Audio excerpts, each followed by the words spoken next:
Hello everyone. जय हिंद, नमस्कार। आप सभी लोगों का स्वागत है केंद्र एकेडमी के फिर से एक नए वीडियो में। आज की वीडियो में हम लोग फ्रेंड्स भौतिक विज्ञान के जितने भी प्रश्न यूपी त्रिपक्षी के द्वारा पूछा गया है उन सभी प्रश्नों को हम लोग इस सेशन में डिस्कस करेंगे। यदि चैनल पर पहली बार आएंगे तो चैनल को सब्सक्राइब कर लीजिएगा, बेल आइकन को दबा दीजिएगा और अपने दोस्तों को शेयर कर दीजिएगा फ्रेंड्स। यह पेट की दृष्टिकोण से काफ़ी इंपॉर्टेंट है, जो आपको पता चलेगा कि जो है यूपी त्रिपक्षी जो है कैसे कैसे प्रश्नों को पूछते हैं। तो बने रहेगा सेशन पे, पूरा वीडियो देख कीजिएगा। तो चलिए शुरू करते हैं। एक बार प्लीज़ सेशन को लाइक कर दीजिएगा और जब पूरा सेशन देख लीजिएगा तो कम से कम इसे ग्रुप में ज़रूर शेयर कर दीजिएगा, ठीक है। तो चलिए शुरू करते हैं फ्रेंड्स। यदि आपने पिछले वीडियो को नहीं देखा होगा तो इसकी प्लेलिस्ट बना दी गई है। भौतिक विज्ञान का जो पहला पार्ट हमारा एक क्लास है, इसकी प्लेलिस्ट बना दी गई है, आप उसको जाके देख सकते हैं, ठीक है। तो चलिए स्टार्ट करते हैं। इसमें लिखा है कि बार किसकी इकाई है। बार का पूछ रहा है। ऑप्शन ए की बात करेगा ताप, बी की बात करेगा तापक्रम, सी की बात करेगा बिजली, डी की बात करेगा वायुमंडलीय दाब। इसके उत्तर की बात करेंगे तो friends option number D, D जो इसका राइट ऑप्शन है। यानी बार जो होता है किसका मात्रक होता है, तो ये वायुमंडलीय दबाव का होता है। किसका होता है, तो वायुमंडलीय दबाव का, ठीक है। चलिए देख सकते हैं हम लोग इसका डिस्कस। बार वायुमंडलीय दबाव का गैर अस्थायी मात्रक है जो 10 की पावर 5 न्यूटन प्रति मीटर स्क्वायर के समतुल्य होता है। इसे एसआई मात्रा के रूप में पास्कल द्वारा परिभाषित किया जाता है। एक बार बराबर कितना होता है, तो 10 की पावर 5 पास्कल होता है, ठीक है। आगे इसमें हम लोग आगे जो नेक्स्ट प्रश्न है, न्यूटन किसका मात्रक होता है। तो न्यूटन की बात करेंगे तो ऑप्शन ए की बात करेगा तो चाल, बी की बात करेगा तो बल, सी की बात करेगा तो आयतन, डी की बात करेगा तो क्षेत्रफल। इसके उत्तर की बात करें तो फ्रेंड्स इसका जो राइट ऑप्शन है friends option number B, B जो इसका राइट ऑप्शन है। यानी न्यूटन जो होता है किसका मात्रक होता है, तो बल का मात्रक होता है। बल के अतिरिक्त भी इसका मात्रक होता है, क्या होता है, तो किलोग्राम मीटर प्रति क्या होता है, सेकंड का स्क्वायर। बल के अतिरिक्त इसका मात्रक क्या होता है, तो किलोग्राम मीटर प्रति क्या होता है, सेकंड का स्क्वायर जो होता है मात्रक होता है, ठीक है। देख सकते हैं हम लोग इसके बारे में क्या लिखा है। न्यूटन बल की इकाई है। चाल का मात्रक क्या होता है, तो मीटर पर सेकंड होता है। क्षेत्रफल का मात्रक क्या होता है, तो मीटर का स्क्वायर होता है। और आयतन का मात्रक क्या होता है, तो मीटर का क्यू होता है, ठीक है। आगे 26वां जो हमारा प्रश्न है क्या लिखा है। चुंबकीय प्रेरण का एसआई मात्रक क्या होता है। ऑप्शन ए की बात करेगा तो पाइज, बी की बात करेगा तो टेस्ला, सी की बात करेगा तो डायोप्टर, डी की बात करेगा तो कैंडिला।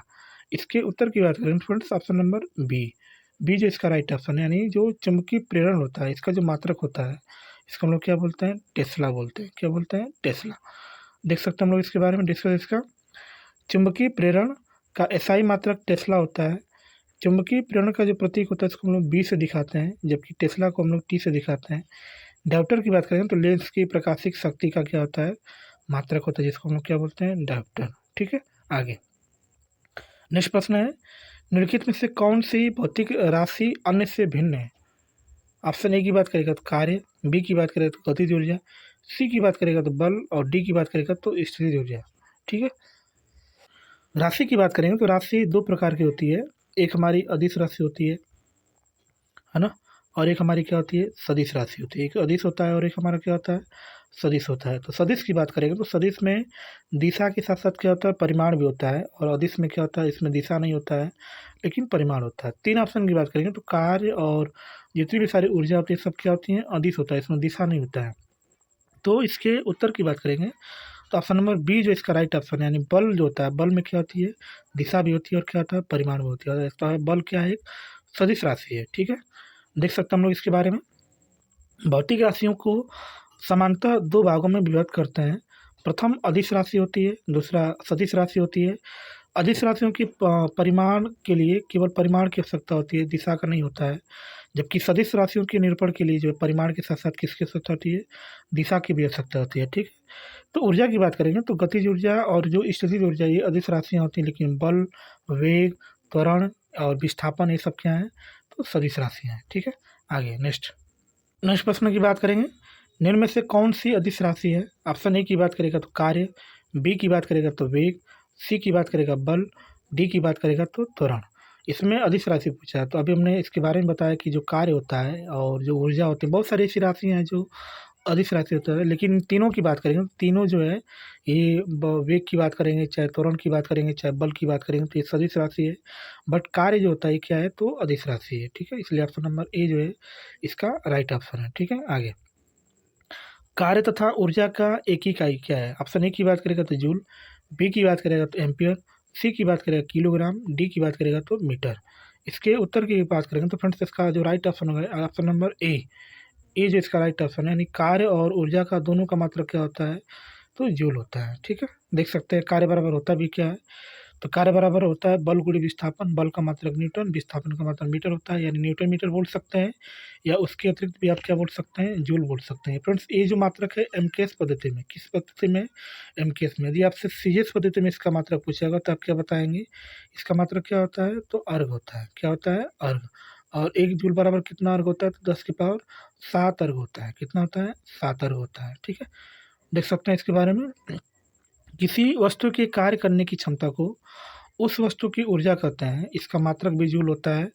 विद्युत धारा का मात्रक एम्पियर होता है। द्रव्यमान का मात्रक किलोग्राम होता है। और लंबाई का मात्रक क्या होता है, मीटर होता है। ठीक है, आगे 24वां जो हमारा प्रश्न है, 30वां, ऊर्जा का एसआई मात्रक क्या होता है, तो न्यूटन होता है, जूल होता है, किलोवाट होता है कि हार्स पावर होता है। अभी उन्हें बताया था इसका मात्रक क्या होता है, जूल होता है। ये कार्य का भी मात्रक होता है। ठीक है, आगे 31वां जो प्रश्न है, क्या लिखा है, आर्द्रता किससे नापी जाती है? ऑप्शन ए की बात करेगा तो हाइड्रोमीटर, बी की बात करेगा तो बैरोमीटर, सी की बात करेगा तो हाइग्रोमीटर, डी की बात करेगा तो थर्मोमीटर।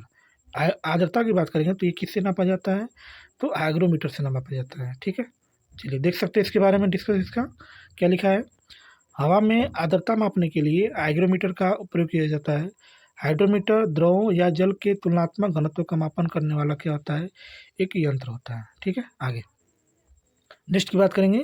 1 हार्स पावर बराबर होता है, किसके बराबर होता है, 750 वाट के, 800 वाट के, 700 वाट के और 746 वाट के। तो 1 हार्स पावर बराबर कितना होता है, तो 746 वाट होता है ना। हाँ, आगे देख सकते हैं इसके बारे में डिस्कस। इसका क्या लिखा है, कार्य करने की दर सामर्थ्य कहलाती है। अर्थात 1 सेकंड में किए गए कार्य की मात्रा सामर्थ्य होती है। इसका मात्रक जूल प्रति सेकंड होता है, जिसे वाट भी कहते हैं। इसका अन्य मात्रक औसत शक्ति होता है, जो कि लगभग कितना होता है, तो 746 वाट के बराबर होता है। ठीक है, नेक्स्ट ये जो हमारा प्रश्न है, निम्नलिखित में से किस शक्ति का मात्रक कौन सा है?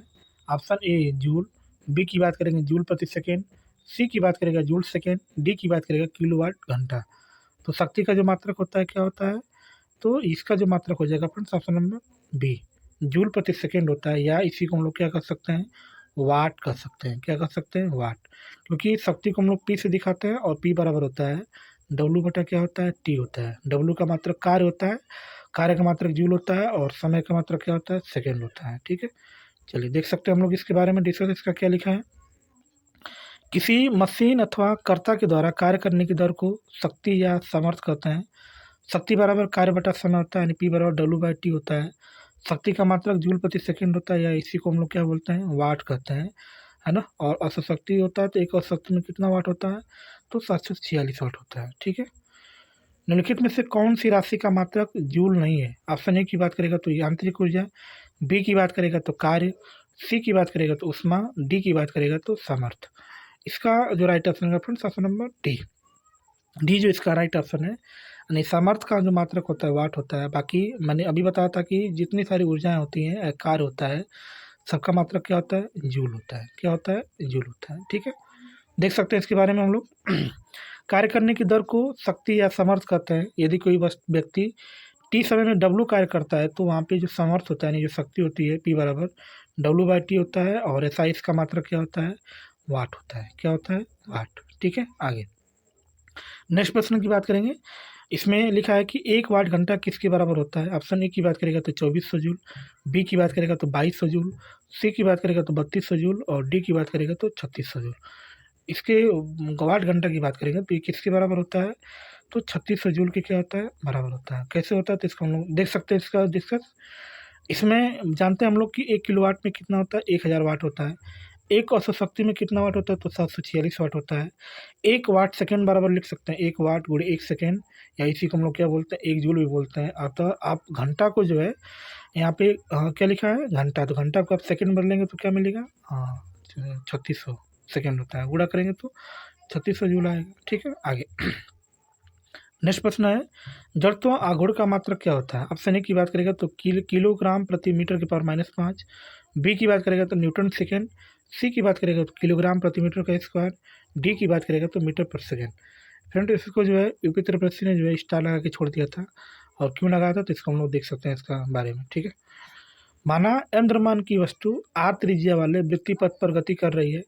इसी वृत्तिपथ पर घूर्णन गति के का अक्ष के सापेक्ष वस्तु का जड़त्व आघूर्ण का मान वस्तु के द्रव्यमान व घूर्णन अक्ष से वस्तु तक की दूरी के वर्ग के गुणनफल के बराबर होता है। यानी जड़त्व आघूर्ण को हम लोग आई से दिखाते हैं, और आई बराबर क्या होता है, एम आर का स्क्वायर, जहाँ एम जो होता है द्रव्यमान होता है, आर जो होती है त्रिज्या होती है। यदि इसके मात्रा की बात करेंगे तो द्रव्यमान, इसका द्रव्यमान का मतलब क्या होता है, किलोग्राम होता है, और मीटर का और त्रिज्या का मतलब क्या होता है, मीटर, तो इसका मात्रक हो जाएगा किलोग्राम मीटर का स्क्वायर, तो विकल्प में नहीं है, है ना, तो इसलिए इसको स्टार लगा के छोड़ दिया गया था। ठीक है, आगे समानता वायुमंडलीय दाब क्या होता है, 746 सेंटीमीटर पारा स्तंभ, 1.013 × 10⁴ डायन सेंटीमीटर का स्क्वायर, 1.013 × 10⁶ न्यूटन प्रति मीटर का स्क्वायर। डी की बात करें तो 760 मिलीमीटर पारा स्तंभ। इसके उत्तर की बात करें तो फ्रेंड्स ऑप्शन नंबर डी जो इसका राइट ऑप्शन है, यानी एक वायुमंडलीय दाब बराबर होता है 760 मिलीमीटर पारा स्तंभ होता है। ठीक है, नेक्स्ट चलिए इसके बारे में हम लोग देख सकते हैं, इसका डिस्कस क्या लिखा है।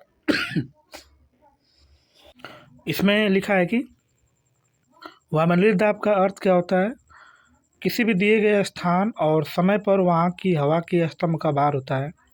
वायुमंडलीय दाब को बैरोमीटर की सहायता से मापा जाता है। समुद्र तल पर वायुदाब का मान पारे के 76 सेंटीमीटर या 1.013 × 10⁵ न्यूटन प्रति मीटर का स्क्वायर या 1.013 बार या 760 मिलीमीटर के क्या होता है, बराबर होता है। ठीक है, आगे नेक्स्ट जो हमारा 38वां प्रश्न है, क्या लिखा है, शरीर द्रव्यमान सूचकांक जिसको बॉडी मास इंडेक्स या बीएमआई की गणना निम्नलिखित में से किसके द्वारा की जाती है। ऊंचाई मीटर में या वजन किग्रा में, ऊंचाई मीटर स्क्वायर में या वजन किग्रा में, ऊंचाई मीटर स्क्वायर प्रति वजन किग्रा में, वजन किग्रा प्रति ऊंचाई मीटर का स्क्वायर। इसका जो उत्तर हो जाएगा फ्रेंड्स ऑप्शन नंबर डी जो इसका राइट ऑप्शन हो जाएगा, यानी वजन किग्रा में इसको जो है मापा जाता है। ठीक है, इसका हम लोग देख सकते हैं, इसका डिस्कस क्या लिखा है, किसी व्यक्ति के शरीर द्रव्यमान सूचकांक की गणना करने के लिए उस व्यक्ति के वजन को उसके ऊंचाई के वर्ग में से विभाजित कर देते हैं, यानी शरीर का द्रव्यमान सूचक बराबर होता है वजन बटे ऊंचाई के वर्ग। ठीक है, तो फ्रेंड्स अभी तक हमने जो है मापन के बारे में डिस्कस किया है। अब जो हमारा टॉपिक होने वाला है उसका फ्रेंड्स, उसका जो नाम है यांत्रिकी, जिसको हम लोग क्या बोलते हैं, मैकेनिज्म बोलते हैं। क्या बोलते हैं, मैकेनिज्म। तो अब हम लोग फ्रेंड्स जो है यांत्रिकी से जितने भी प्रश्न पूछे गए हैं उन प्रश्नों को देखा जाएगा। ठीक है, तो चलिए पहला प्रश्न हमारा है, क्या लिखा है, इसमें लिखा है कि निम्नलिखित में से कौन सा विकल्प क्लास सेकेंड लीवर का उदाहरण है। ऑप्शन ए की बात करेगा तो व्हील बैरो, बी की बात करेगा तो फोर्सेप, सी की बात करेगा टोंग्स, और डी की बात करेगा तो नाइफ। इसका जो उत्तर हो जाएगा फ्रेंड्स ऑप्शन नंबर ए जो इसका राइट ऑप्शन है। नहीं, व्हील बैरो जो होता है ये क्लास सेकेंड का क्या है, उदाहरण है। ठीक है, इसमें देख सकते हैं कि द्वितीय श्रेणी के उत्तोलक में कौन कौन आते हैं, तो व्हील बैरो आएगा, सरौता आएगा, नट क्रेकर आएगा, आदि जो द्वितीय श्रेणी के लीवर होते हैं उदाहरण है। द्वितीय श्रेणी के लीवर वे लीवर होते हैं जिनमें भार मध्य में होता है, आयास और अलम जो होता है किनारे किनारे होता है ना। तो द्वितीय श्रेणी का मतलब क्या होता है, द्वितीय श्रेणी का जो उत्तोलक होता है इसमें बीच में भार होता है, बीच में क्या होता है, भार होता है, और इसके किनारे किनारे क्या होता है, तो आयास होता है, और क्या होता है, अलम होता है। ठीक है, आगे जो नेक्स्ट प्रश्न हमारा दूसरा है, नींबू निचोड़ने की मशीन किसका उदाहरण है। ऑप्शन ए की बात करें तो प्रथम श्रेणी का उत्तोलक, बी की बात करेंगे तो द्वितीय श्रेणी का उत्तोलक, सी की बात करेंगे तो तृतीय श्रेणी का उत्तोलक, और डी की बात करेगा तो कोई नहीं। अभी हमने इसके बारे में डिस्कस किया है कि जो सरौता होता है या नींबू निचोड़ने की जो मशीन होती है ये सब द्वितीय श्रेणी के उत्तोलक के अंतर्गत आते हैं। द्वितीय श्रेणी के उत्तोलक में क्या होता है, बीच में भार होता है, और इसके किनारे किनारे क्या होता है, आलम होता है, और क्या होता है, आयास होता है। ठीक है, देख सकते हैं इसके बारे में डिस्कस हम लोग। आलम, आयास तथा भार की एक दूसरे के सापेक्ष स्थितियों के कारण उत्तोलक तीन प्रकार के होते हैं। प्रथम वर्ग के उत्तोलक में आलम्ब आयास तथा भार के मध्य में स्थित होता है ना। तो प्रथम वर्ग का जो उत्तोलक होता है, इसके बीच में कौन होता है? तो आलम्ब होता है। कौन होता है? आलम्ब। और इसके किनारे किनारे क्या होता है? तो आयास होता है तथा क्या होता है? भार होता है। ठीक है। इसका यांत्रिक लाभ एक से अधिक या एक के बराबर या एक से कम हो जाता है, जैसे कैंची हो गया, प्लायर हो गया, शीशा हो गया, झूला हो गया। ठीक है। द्वितीय श्रेणी के उत्तोलक में आलम्ब तथा आयास के बीच में क्या होता है? भार होता है। अभी हमने बताया था कि जो सरौता होता है या जो नींबू निचोड़ने की जो मशीन होती है, ये बीच में हमने क्या बताया था कि द्वितीय श्रेणी के उत्तोलक में जो है आलम्ब और आयास के बीच में क्या होता है? भार होता है। आलम्ब और आयास के बीच में क्या होता है? भार होता है। ठीक है। और इसका जो यांत्रिक लाभ होता है, एक से क्या होता है? अधिक होता है। ठीक है। आगे इसमें कौन कौन आता है द्वितीय श्रेणी के उत्तोलक में? तो सरौता आता है, नींबू निचोड़ने की मशीन आती है, एक पहिए की कोड़े ढोने वाली गाड़ी इसी में आता है। ठीक है। तृतीय वर्ग के उत्तोलक की बात करेंगे तो इसमें आलम्ब और भार के बीच में क्या होता है? आयास होता है। आलम्ब और आयास के बीच में क्या होता है? आलम्ब और भार के बीच में आयास होता है। और इसका जो आंतरिक लाभ होता है, एक से क्या होता है? कम होता है। ठीक है ना। तो हमने फ्रेंड्स जो है तीनों प्रकार के उत्तोलक के बारे में देख लिया कि कौन किसके बीच में होता है। मेन इसमें तीन ही होता है, आयास होता है, आलम्ब होता है और क्या होता है? भार होता है। ठीक है। तीनों कब इधर उधर होगा तो उसको क्या बोलेंगे, हमने उदाहरण में देख लिया। तो तृतीय तृतीय श्रेणी के उत्तोलक उत्तोलक में कौन आता है? तो चिमटा आता है, किसान का हल आएगा, मनुष्य का हाथ। चिमटा, किसान का हल और मनुष्य का हाथ इसी में आता है। ठीक है। आगे तीसरा प्रश्न लिखा है, इलेक्ट्रोमीटर निम्नलिखित में से किस सिद्धांत या नियम पर कार्य करता है? ऑप्शन ए की बात करेगा तो पास्कल का सिद्धांत, बी की बात करेगा तो न्यूटन का श्यानता का नियम, सी की बात करेगा तो बर्नौली का सिद्धांत, डी की बात करेगा तो आर्किमिडीज का सिद्धांत। ठीक है। इसके उत्तर की बात करेंगे तो फ्रेंड्स इसका जो राइट ऑप्शन है ऑप्शन नंबर डी। जो इलेक्ट्रोमीटर होता है किस सिद्धांत पे काम करता है? तो आर्किमिडीज के सिद्धांत पे काम करता है। इलेक्ट्रोमीटर क्या करते हैं? तो दूध की शुद्धता मापने के लिए हम लोग इसका क्या करते हैं? यूज करते हैं। ठीक है। देख सकते हैं हम लोग इसके बारे में डिस्कस, इसका क्या लिखा है। इलेक्ट्रोमीटर आर्किमिडीज के सिद्धांत पर कार्य करता है। इस सिद्धांत के अनुसार जब किसी ठोस पिंड को किसी स्थिर जल में पूर्णतः या अंशतः डुबोया जाता है तब उसके भार में आभासी कमी आ जाती है। भार की यही आभासी कमी पिंड के द्वारा विस्थापित तरल के भार के क्या होती है? बराबर होती है। ठीक है। आगे आगे हमारा जो चौथा प्रश्न है, क्या लिखा है? किसी वस्तु का भार उस समय न्यूनतम होता है जब उसे रखा जाता है। कहाँ पे रखा जाता है? तो उत्तरी ध्रुव पर। बी की बात करेंगे तो दक्षिणी ध्रुव पर। सी की बात करेंगे तो विषुवत रेखा पर। डी की बात करेंगे तो पृथ्वी के केंद्र पर। तो इसका जो उत्तर हो जाएगा friends option number D. D जो इसका राइट ऑप्शन है, यानी पृथ्वी के केंद्र पर जब आप किसी वस्तु का भार रखते हैं तो वहाँ पर उसका जो भार होता है शून्य हो जाता है। ठीक है। आगे देख सकते हैं हम लोग इसका डिस्कस। किसी वस्तु का भार वह बल है जिससे पृथ्वी से उसे अपनी ओर आकर्षित करती है। यह भार वस्तु के द्रव्यमान तथा गुरुत्वीय त्वरण के गुणनफल के बराबर होता है। वस्तु का भार भिन्न भिन्न स्थानों पर भिन्न भिन्न हो सकता है किंतु द्रव्यमान स्थिर रहता है। किसी वस्तु का भार विषुवत रेखा पर न्यूनतम तथा ध्रुव पर अधिकतम होता है। पृथ्वी के केंद्र पर वस्तु का भार शून्य होता है जो विषुवत रेखा पर वस्तु के भार की तुलना से कम है। अतः इसका जो राइट ऑप्शन है फ्रेंड्स ऑप्शन नंबर डी जो इसका राइट ऑप्शन है। ठीक है। आगे नेक्स्ट हमारा जो प्रश्न है, क्या लिखा है? इसमें लिखा है कि जी का मान न्यूनतम कहाँ होता है? ऑप्शन ए की बात करेगा तो विषुवत रेखा पर, बी की बात करेगा तो उत्तरी ध्रुव पर, सी की बात करेगा दक्षिणी ध्रुव और डी की बात करेगा तो कोई नहीं। इसके उत्तर की बात करेंगे फ्रेंड्स ऑप्शन नंबर ए जो इसका राइट ऑप्शन हो जाएगा। यानी जी का मान कहाँ पर न्यूनतम होता है? तो विषुवत रेखा पर न्यूनतम होता है। और भार कहाँ पे शून्य होता है? तो पृथ्वी के केंद्र पर भार क्या होता है? शून्य होता है। ठीक है। देख सकते हैं इसके बारे में डिस्कस, इसका क्या लिखा है। इसमें लिखा है कि पृथ्वी के गुरुत्वीय त्वरण जी का मान पृथ्वी के तल पर विभिन्न स्थानों पर भिन्न भिन्न होता है। पृथ्वी तल से ऊपर अथवा नीचे जाने पर जी के मान में परिवर्तन होता है। विषुवत रेखा पर जी का मान क्या होता है? न्यूनतम होता है तथा ध्रुव पर इसका मान क्या होता है? अधिक होता है। ध्रुवों पर भार भी अधिक होता है, ध्रुव पर जी का मान भी अधिक होता है। ठीक है। आगे नेक्स्ट जो प्रश्न है, यदि स्मॉल m द्रव्यमान का एक प्रोटॉन प्रकाश के वेग के साथ गति कर रहा है तो इसका द्रव्यमान होगा क्या होगा? अपरिवर्तित होगा। बी अधिक परंतु सीमित होगा। सी असीमित होगा। डी क्या होगा? शून्य होगा।